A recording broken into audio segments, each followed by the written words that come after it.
Hey, Mike. Yo, Well, here we are talking about Stone Brewing. one of our favorites. Absolutely. I mean, I got an old story about Stone.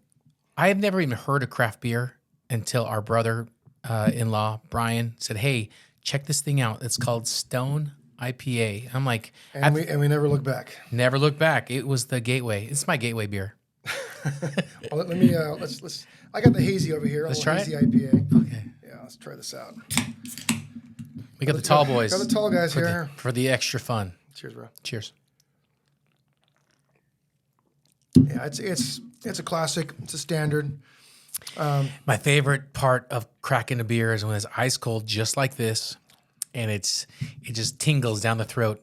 Really, one of the first IPAs we got introduced to. It's super good, great quality, local, not too far. What 100 miles from us? Less than that, I think. But when you go there, the first time we went there, it was that whole experience going in there. Have like this, it's like almost like a jungle back there. Kind of a garden, right? Garden, and then we had like the food was incredible, beer cheese, like the pretzel, the whole thing. But I think what makes Stone different is that not only are the people that work there really cool to work with, but when they hit us up typically about design, they're giving us a very clear idea.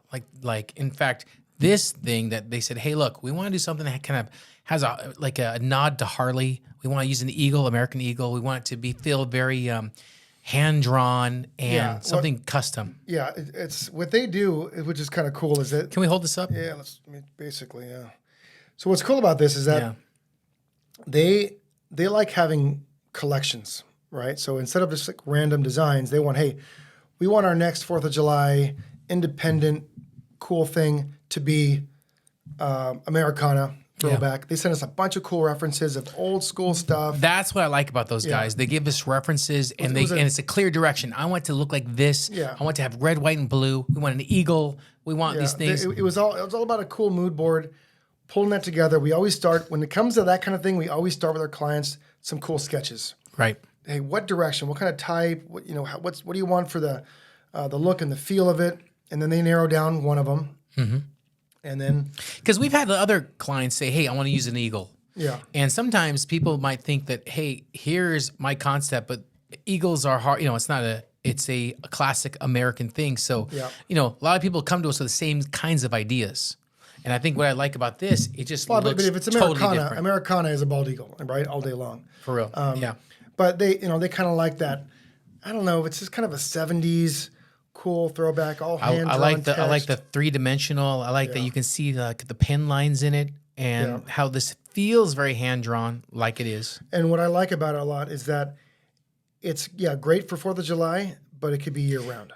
Because of the colors, it says it's a nod to 4th of July, but this is something that, and if you put this on a black T-shirt, it's an all year. Oh yeah. So we did a T-shirt, tank top, hat, all based around, and a sticker. One design turns into a full collection. I know. That's awesome. And it's super cool. We're doing a new one right now with them.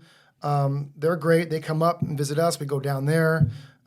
Beer's great. People are great. Yeah. Pretzel, legit. Pretzel, you get good merch, good pretzels, get the beers and the beer cheese, the whole works. But I gotta tell you, man, this company, they've been around a long time, and I think they do a great job. All the people there, A+. They're fun to work with, and you can never not have a delicious beer when you go there. Everything they have on tap, it's always good. And starting out when we were doing a lot of, what we call private label in this industry. Yeah. Right? Private label. We're designing for other companies, and we had a list of these are the folks we want to work with. And Stone top of that list was, we got to work with Stone. Exactly. And when you got that call, when you're hitting them up, sending them samples. It took me a couple years to actually get in with these guys, and it was a long process. And then I think at the time they had internal designers, and then they didn't have them anymore, and they needed more creative help. Yeah. And so they worked out really nice for us because we could do that and kind of help them with the creative and take their visions and make them kind of come to life like this design here. Exactly. Yeah. I mean, again, I say the word a lot with clients and with friends is that it's all collaboration.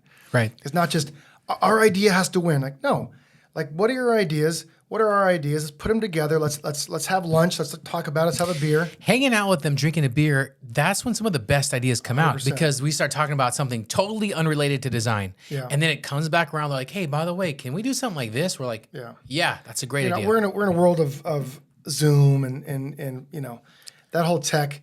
There's something about face to face, old school, having a beer, breaking bread, talking about designs. Exactly. And then having fun with it. Because if it's not fun, what are we doing? I agree with you. I couldn't agree with you more. And I think that meeting up with people, I mean, that's why I like to take trips. I like to go down there because what we're going to see at their brewery is going to be different than what you can see on a Zoom call. And we fly all over the country. Everywhere. I mean, from Brooklyn to Kansas City to Portland, Oregon.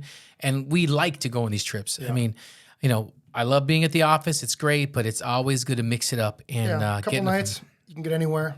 Yeah, that's awesome. So I think you know, there's more to come with Stone, and I think this last delivery was A+ on design. I think the creative came out really nice, and this is a water-based discharge inks, so really soft. You know what? Yeah, that's something that we don't talk about that much as far as the techniques of printing. But if you folks at home aren't familiar, discharge is a water-based type of ink that bleaches out the cotton. It's got to be 100% cotton. It replaces the color. Yeah. So basically, it'll bleach, and then it'll add color and add a pigment which is water based. Yeah. And then with one wash, you will not even feel this at all.